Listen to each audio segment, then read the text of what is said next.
Just wanted to say a few words of welcome to all of you here, some very familiar faces and some new ones, always very welcome to the house too. My name's Celine Luper McDade and I'm the director and curator here at Dr. Johnson's House Museum. And it's a real thrill to be celebrating our second of an annual series of monthly lunchtime lectures sponsored by the Fleet Street Quarter Business Improvement Development, which is wonderful sponsors of this programme. So without further ado, we're here in the month of May. It seems quite a long time ago now, but it is the month in which we coronated a new king, King Charles III. And we've themed the lecture this time around the sense of monarchy, of royalty, and of the pomp and ceremony and of visits. Johnson himself was quite delighted at the coronation of King George III because he was known to be quite an erudite man, not necessarily the leading intelligence of the era perhaps, but certainly one who was keen to support patronage of both sciences and arts, and he was certainly known as a great collector as well. Johnson got access to his Buckingham House, later Buckingham Palace library, which was vast, and was grateful to do a great deal of research in the library there.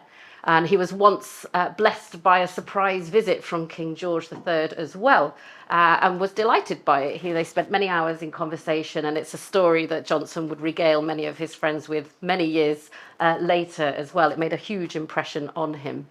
And it really is today that we're going to be looking at in further detail with Paige Emrick, our speaker, at the sense of royal visits and what they mean. So looking at the relationship between town and crown that these visits engendered. Paige herself is studying a PhD at Leicester University.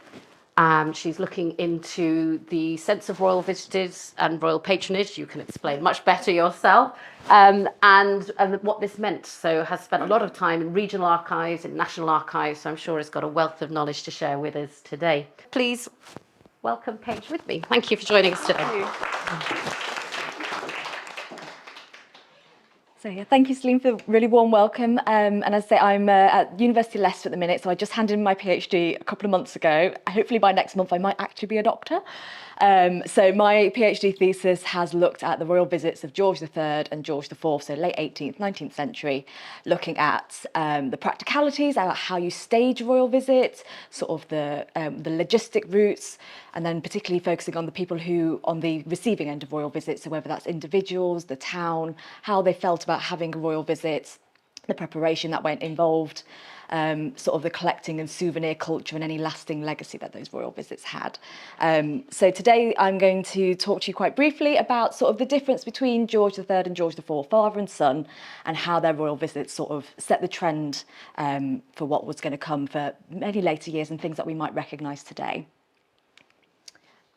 I skipped ahead a little bit. So,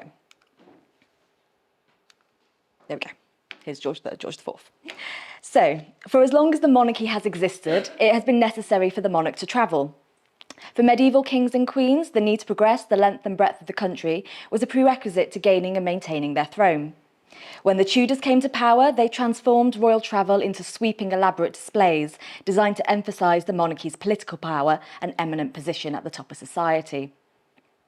The 17th century saw the Stuarts largely continue and expand upon much of the ceremony and pageantry that the Tudors had established. Up until here, conducting a royal progress was nearly an annual occurrence, often linked to escaping plague-ridden London.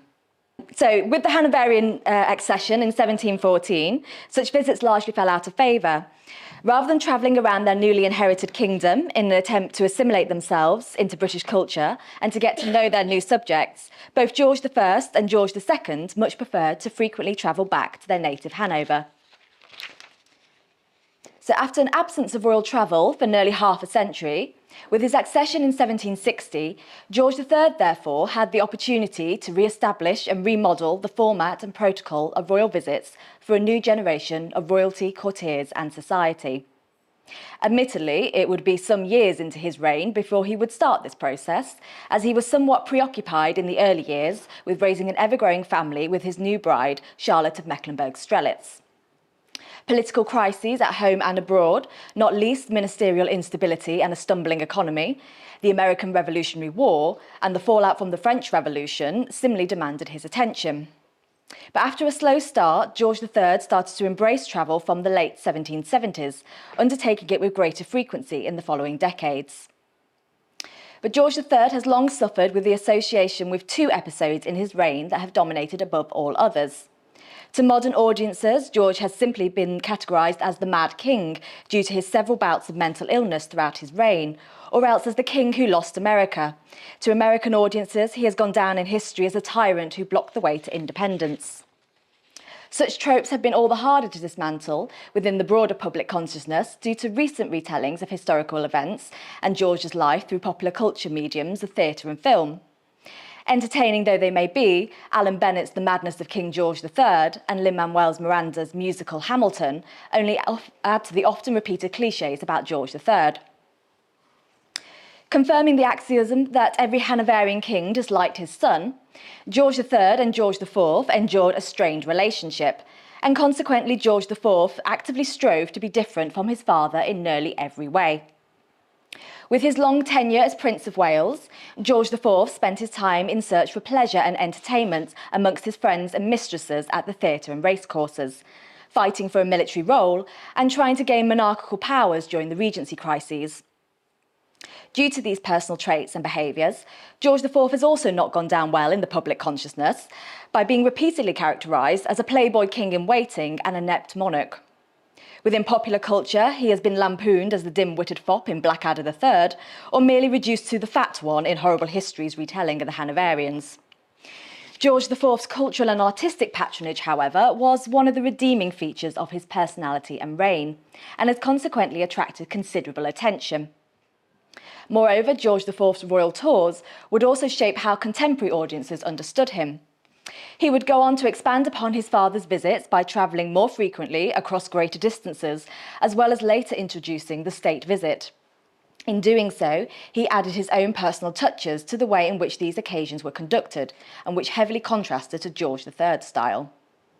So this paper will firstly outline the geographical range of both George III and George IV's royal visits, highlighting some of the key places that they stayed, before going on to explain how these visits helped to shape the public perception of the two kings' different personalities. For George III, travelling with his wife and children and staying in more private accommodation would signal his domesticity and family values. For George IV, on the other hand, his pursuit of entertainment and desire to socialise with the aristocracy would mark him as a pleasure-seeking prince. Keeps jumping ahead. There we go. So on here we've got places that George III stayed in red, and you'll see them mostly around the south. So he stays in cities that are used to sort of ancient loyal cities, those used to having a royal visit in years gone by, Exeter, Plymouth, Winchester, but also a few new places, so Cheltenham and Weymouth notably. And George IV is also visiting a few of those places father does, but gets a lot further north on his progresses. That's sort of to illustrate for a bit. So, deciding where to visit was the first step in planning any royal trip, but the geographical range of George III's and George IV's travels varied considerably.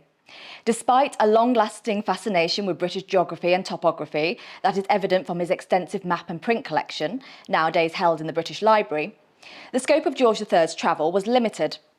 Military and naval obligations during the first 20 years of his reign kept George III predominantly rooted in the home counties and along the south coast, with two notable naval reviews at Portsmouth Dockyard in 1773 and 1778. A smattering of social cause led to a 5-day progress to Winchester and Salisbury in September 1778, and 2 trips to Oxford in 1785 and 86 to visit Blenheim Palace, Newnham House and tour the university. George III's rare public appearances in his early reign caused concern for Hans Stanley, Governor of the Isle of Wight and MP for Southampton, who remarked that, as he has lived so much in retirement, I thought he would have been embarrassed and reserved in so large a company. From the late 1780s, however, George III's quest for better health saw him travel to the West Country, with a notable visit to Cheltenham, Worcester and Gloucester in 1788 to drink the spa waters. From 1789, Weymouth would become the King's preferred holiday destination, setting up a home away from home at Gloucester Lodge on the seafront, providing him with a prime location to sea bathe and stroll along the esplanade. George's affection for Weymouth is evident in his choice to visit the town a total of 14 times in 16 years. And it was through the uptake of travel that George was able to transform these views of his resident personality by being seen mingling with the public in the town, along the beach and at the theatre, allowing the newspapers to easily comment on the king's behaviour and assign him a new domestic and supposedly private persona. In contrast, with less royal responsibility, as Prince of Wales, George IV had more time for leisure pursuits and to travel greater distances across the country. George IV's determination to seek alternative locations to his father saw him drink the spa waters in Bath and build his lavish pavilion in Brighton as his preferred seaside escape. Outside the need to travel for his health, George IV's tours of England would cover large swathes of the Midlands and the North. And once king, he would extend his travel outside of England with historic visits to Ireland, Hanover and Scotland.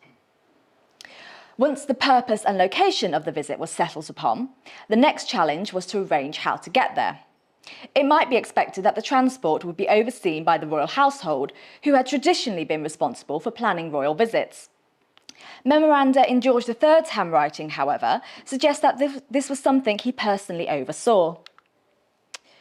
A combination of his love of horses and riding, his intimate knowledge of his household staff, his fascination with travel, and his micromanaging inclinations meant that he wished to be directly involved with the preparation for his trips.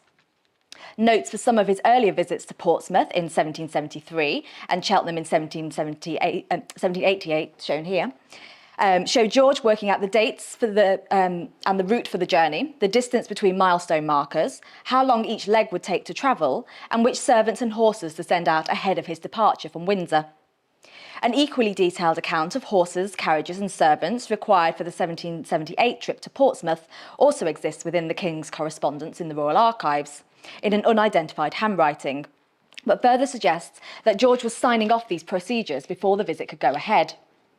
Whether these examples were exceptions due to a level of personal excitement at some of his early naval reviews and one of his first private visits, or whether George III prepared similar calculations for each of his visits is unclear, as other examples do not survive. The fragmentary quality of the notes suggests it is likely such memos would have usually been destroyed after use. And therefore, coupled with his penchant for planning, it is perhaps not inconceivable that this was a regular activity for the king, and one in which he presumably found satisfaction or tranquillity. In contrast to George III's management style regarding his travel, George IV seems to have enjoyed the destination rather than the journey, with archival sources suggesting it was more senior members of the royal household left to arrange the entire practicalities of the royal visit rather than himself. So once the planning of the journey was arranged, choosing where to stay in the location held a great social and political significance. Visiting courtiers' country houses remained an important part of any trip's itinerary, and one that George III and Queen Charlotte continued to enjoy and uphold.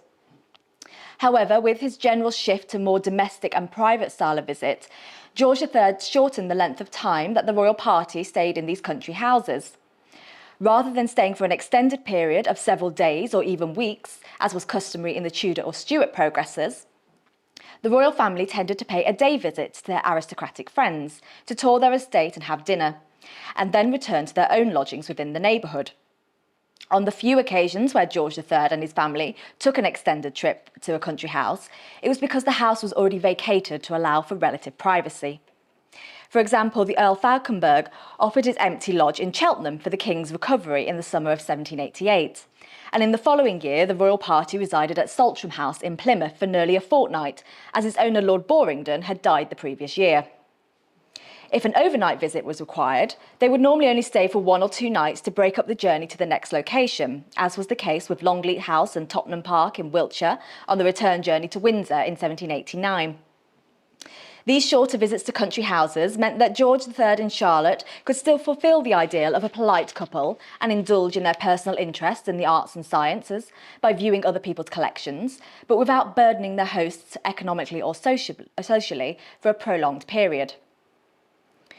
George III's desire for practicality above anything else when travelling was noted by court contemporaries, including Fanny Burney, Keeper of the Robes at court. When travelling to Cheltenham in 1788, Burney remarked in her diary on the modest size of her rooms and noted only the most important members of the entourage could be housed with the royal family at Falkenberg Lodge. On this occasion, the royal family was attempting to travel with as small a suite as possible for convenience and enhanced privacy, especially given the delicate nature of the king's health at the time. This reduced mode of travel projected a notion of an ordinary family travelling for rest and relaxation and to enjoy each other's company. Although this image was widely greeted with approval by members of the public in the localities, evident in the huge crowds lining the route and the erection of triumphal arches along the roadsides, seemingly some members of the court were yet to fully accept this pared-back style of visit. Again, in the following year, on the inaugural trip to Weymouth, Burney was quick to criticise her cramped living quarters. "My bedroom is in the attics. The house will only hold the females of the party. The 2 adjoining houses are added for the gentlemen and the pages and some of the other suite, cooks, etc., but the footmen are obliged to lodge still further off."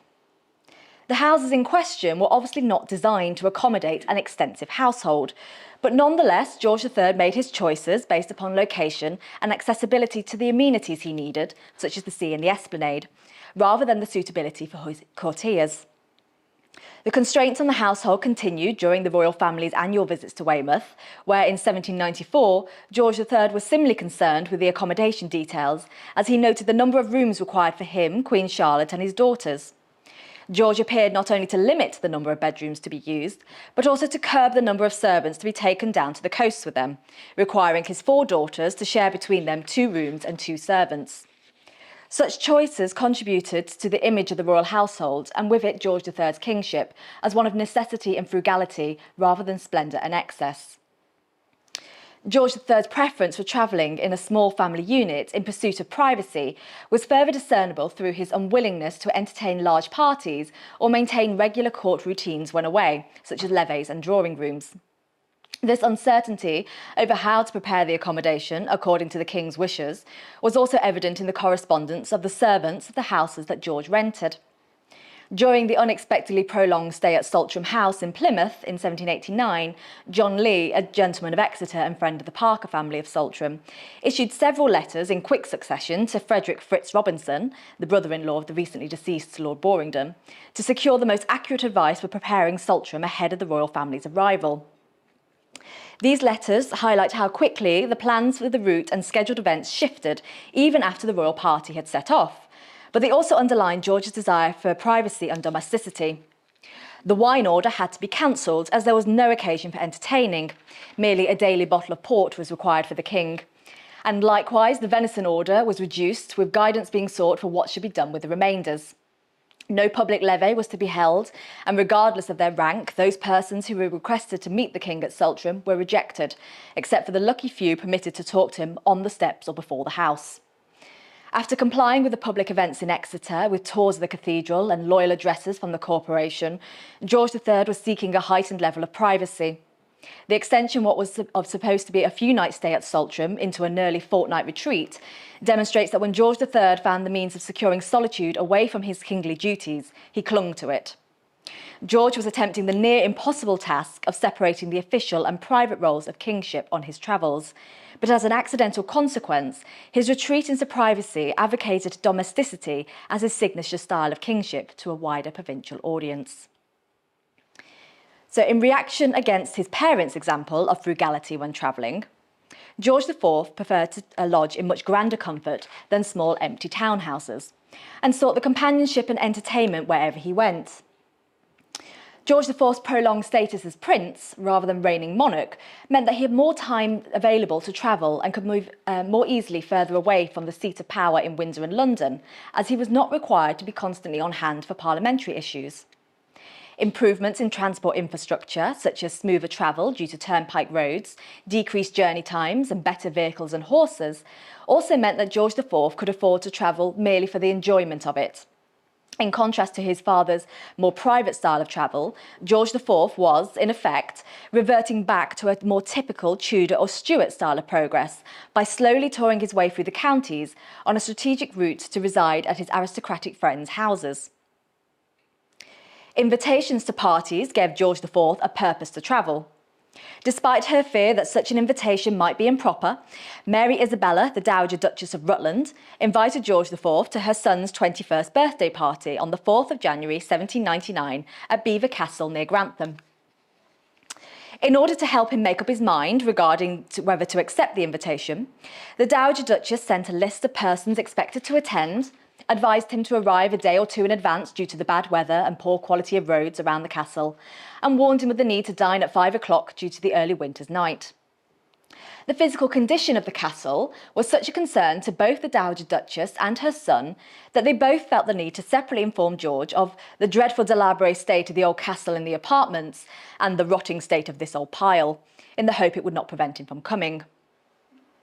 Although by the late 18th century, the nobility might have become uncertain regarding the correct protocol for inviting royalty to their homes, they nevertheless were acutely aware of the need to provide an impressive setting to entertain the heir to the throne. His fondness for the young Duke and his friendship with the Rutland family, plus the excuse for a grand party, was enough of a magnet for George to accept the invitation and make a special trip to the Midlands in the middle of winter. George was also able to use the party as a pretext for calling in to see another friend in the neighbourhood, the Earl of Moira at Donington Hall in Leicestershire. By widening the geographical scope of his tours, George could ensure he saw as many friends as possible within one trip, and thereby extended his pursuit of leisure and social activities. Some members of the aristocracy easily secured royal visits to their homes through being suitably located along the road network or due to an already formed mutual friendship. Others, meanwhile, had to try harder to attract royalty in the hope that securing a visit would elevate their own status at court, or that they could use the occurrence as one-upmanship within elite circles. One of the most persistent petitioners was George Coventry, the 6th Earl of Coventry of Croom Court in Worcestershire. The Earl of Coventry had already had the honour of hosting George III, Queen Charlotte and their 3 eldest princesses at Croom in 1788, when they called in to visit him, dining lavishly on salmon, lamprey, venison and carp, and enjoying a tour of the house and estate. The visit on this occasion was merely a passing call as part of the royal party's extended trip to Cheltenham and the surrounding towns.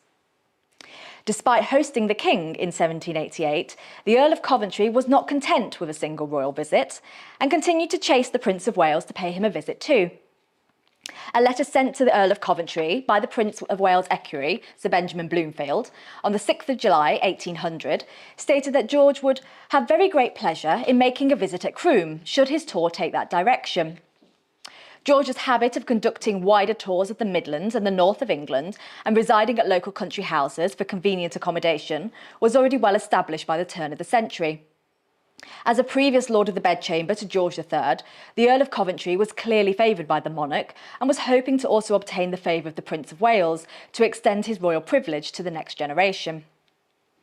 Letters like this highlight how individuals attempted to influence the planning of royal tours in the hope that their houses would be included in the itinerary, and with it the chance to curry favour to royalty in private. Perhaps in his assistance to be opposite of his father, both politically and monarchically, and not wanting to inherit any of George III's court favourites, the Prince of Wales did not take up the invitation to visit Croom and bestow an additional prestige upon the Earl of Coventry on this occasion. Refusing to be downhearted, however, with the rejection in 1800, the Earls of Coventry would prove persistent in their quest for a second royal visit. In 1815, another invitation was extended to George IV, now Prince Regent, to visit Croom as part of his tour by the new generation, George VII Earl of Coventry. Again, Bloomfield, on behalf of his master, had to decline due to having already made arrangements to visit the Marquess of Winchester. Again, the following year, in 1816, the new Earl of Coventry invited the Prince Regent to stop at Croom on his tour, and again, George, while professing himself flattered at the offer, had to decline due to fear that upon his approaching tour, the direction of this time would not allow him to do so this season.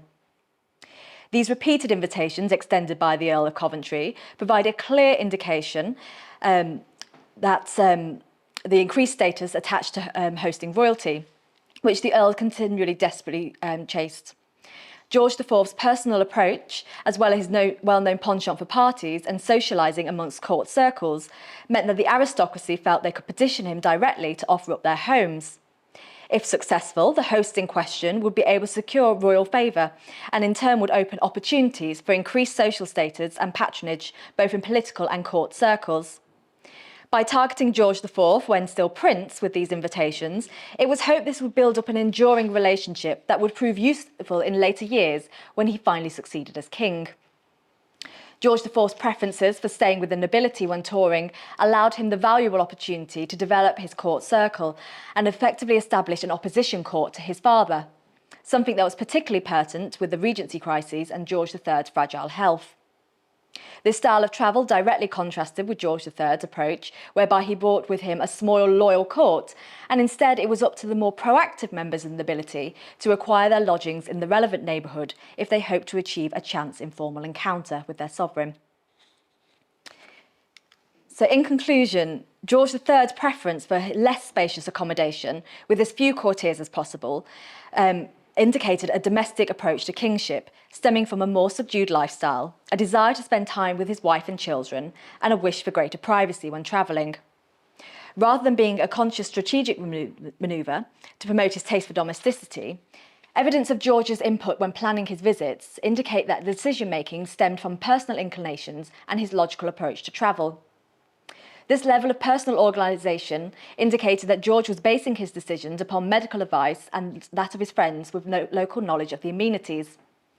Due to the reasoning behind his need to travel, bringing his immediate family along with him, his preference for homely accommodation, and his refusal to maintain court routines when away, meant that George III projected an image of domesticity. As such, the press and public formed a notion of the king as a domestic figure who revelled in the ordinariness of engaging with local activities and communicating with the local inhabitants. In contrast, George IV's style of kingship was formed in opposition to his father's domestic approach, and hence took on a grandiose quality, echoing the pageantry of the medieval period in which he was often inspired by. His father's longevity meant that George IV had a prolonged incumbency as Prince of Wales, and hence he perpetually maintained the mindset of a libertine heir, never holding responsibility for being a moral figurehead for the nation, and instead having the freedom to enjoy his own whims and expenses. Regardless of the detrimental impact that his private life had on his popularity, through utilising travel, George IV was able to craft a different public persona for himself. With the freedom to build up an aristocratic network of friends and leisure time to indulge more frequently in visits around Britain, George IV was able to project an image of kingship of pleasure and decadence. Regardless of how the two monarchs perceived themselves and their role, how this was conveyed to those close to them and the wider public was a different matter. The writings of courtiers living with and travelling alongside the royal family demonstrate a multitude of different opinions of kingship, ranging from criticism of too much simplicity to concern about not enough pageantry to requests for royal favours. Whatever their opinions, however, very few courtiers seem to have been able to exert any influence over the monarchs regarding their travel arrangements, and both George III and George IV continue to plan their royal visits around their own preferences and convenience. Thank you. Thank you. I know Paige is happy to take a few questions if there is anyone who has any today. Oh, hello. Very interesting. It's lovely. I was just wondering what made you choose either those two kings or that period of time.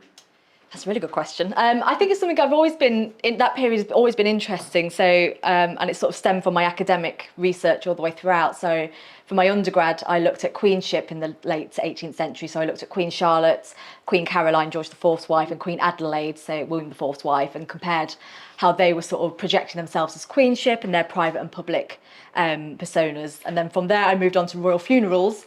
So I compared sort of, there's a lot of royal funerals in the very early 19th century. All the Georgians and their wives sort of die within about 20 years of each other, and about the ceremony and pageantry that goes behind those. And they're quite, not as planned as you might think they are. There's a lot of sort of last minute changes and lots of mishaps and things that go off there. So sort of royal visits was sort of a springboard from there. Originally I wanted to sort of go a bit further, include William IV and Adelaide as well, but sort of construction of word count and research, you sort of have to hone it in a little bit. But I always found these two play off each other quite nicely, that it's quite nice to compare them with their sources.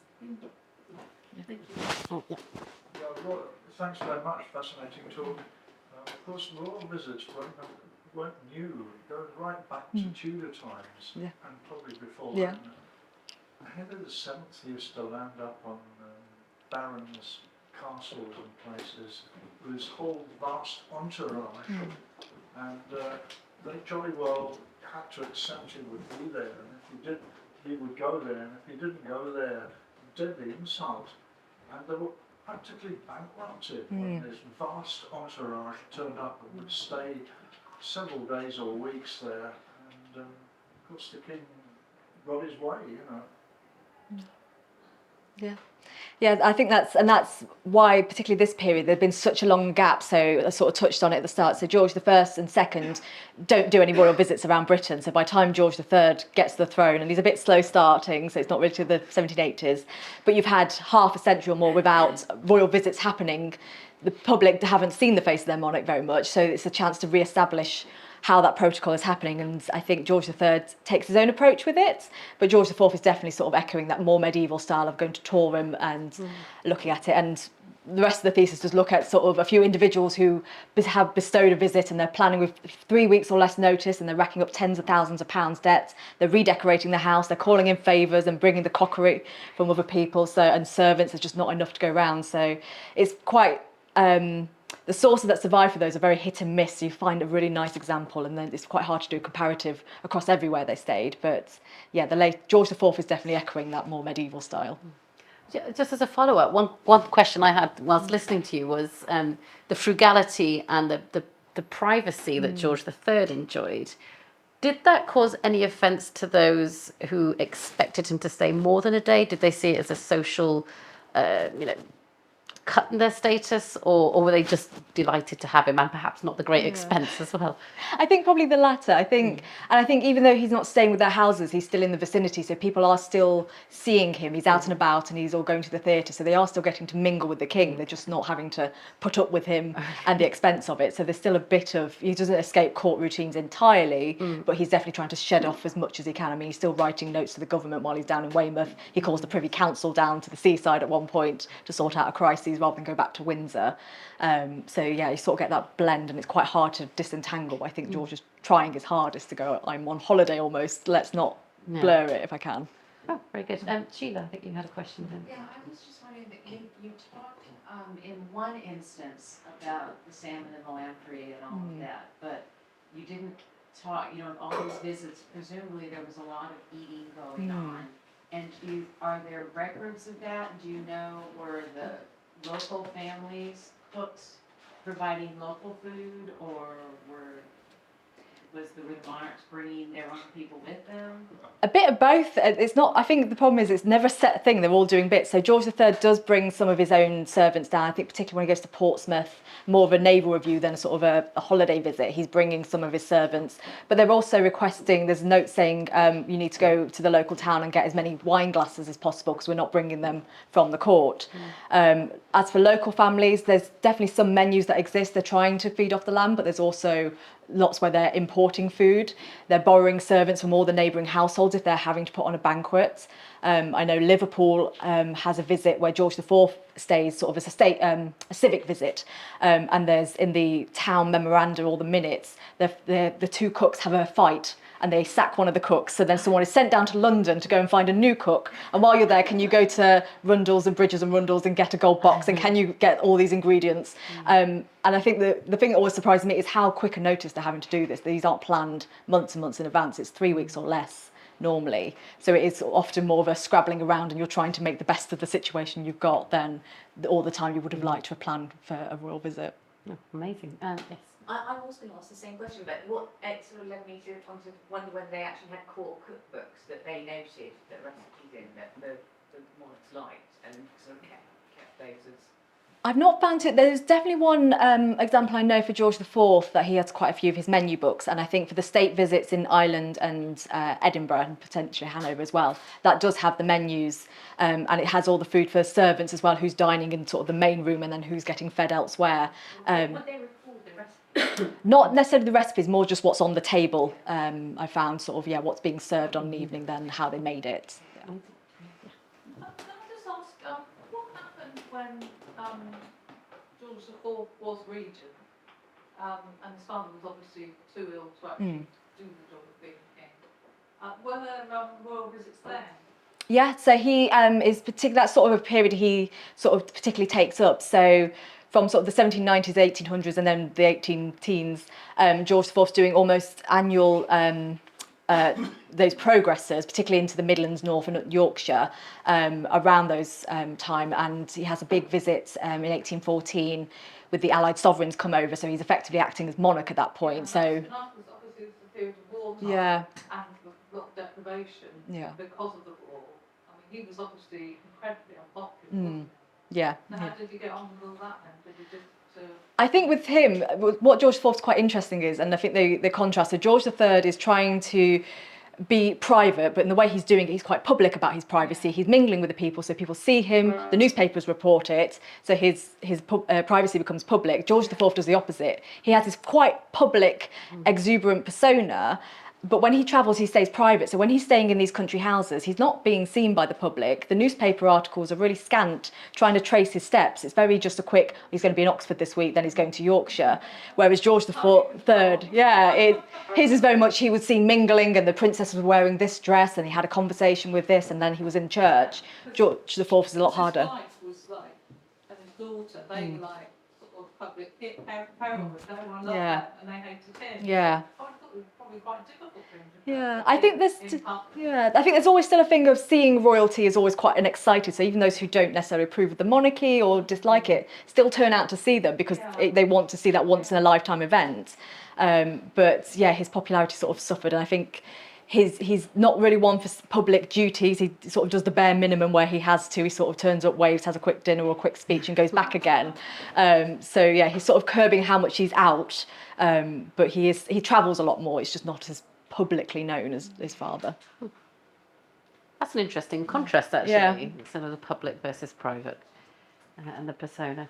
Yes, you have another question. Yeah, just as an aside, talking about royal menus, the menus at Buckingham Palace for the state visits would always be checked by Queen Elizabeth, who had faultless knowledge of French.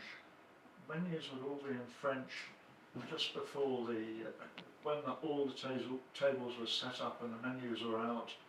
Queen would always check the menus to see that the French was correct. I'm just wondering who will do that now. She took a great delight in that, you know. Yes, the pomp and ceremony and the visits yet to come are something to look forward to, something new area of research. I suppose it's all to be seen. Someone in years to come will be researching what Charles III is doing. Exactly. Well, unless there's any further questions, I hope you can join me in thanking Paige. Best of luck that your doctorate comes through imminently. I'm sure it's more than deserved, and we look forward to seeing you perhaps in the future and what you go on to do. Thank you for having me. Thank you. Thank you.